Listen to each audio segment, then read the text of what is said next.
அளவு போதாது என்று வைத்தியர் சொல்வாரானால் எவ்வளவு வேண்டுமானாலும் கலந்து கொள்ள இதோ புலி கூட்டமே என்னுடன் வந்துள்ளது. தாங்கள் கடவுளின் அவதாரம்தான் என்று நிச்சயம் நான் உணர்கிறேன். நாங்கள் ஏதாவது தவறு இழைத்திருந்தால் எங்களை மன்னித்து அருள வேண்டும் ஐயனே.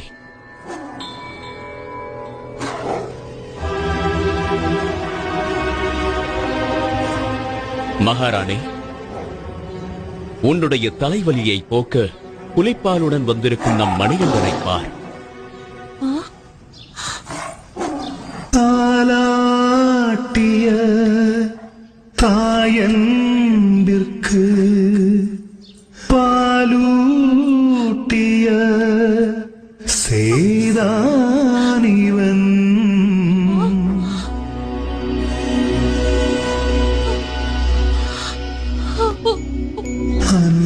அன்னைக்கெல்லாம் அன்னை ஐயன். என்னை மன்னித்து விடுங்கள் ஐயனே. நீங்கள் ஒரு தெய்வ குழந்தை என்ற உண்மையை என் பேராசையால், என் அகம்பாவத்தால் நான் அறிந்து கொள்ளாமல் போனேன்.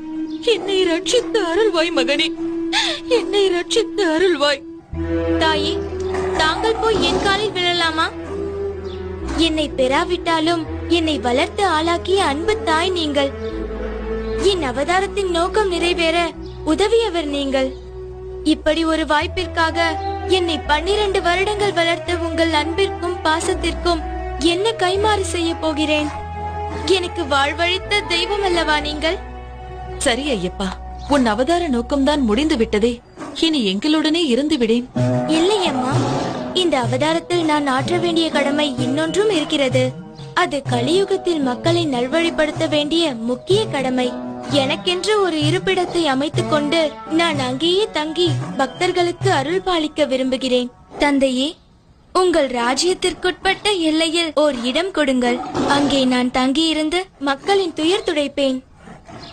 ஐயனே, தங்களுக்கு எங்க இடம் வேண்டுமோ, எவ்வளவு இடம் வேண்டுமோ எடுத்துக் கொள்ளுங்கள்.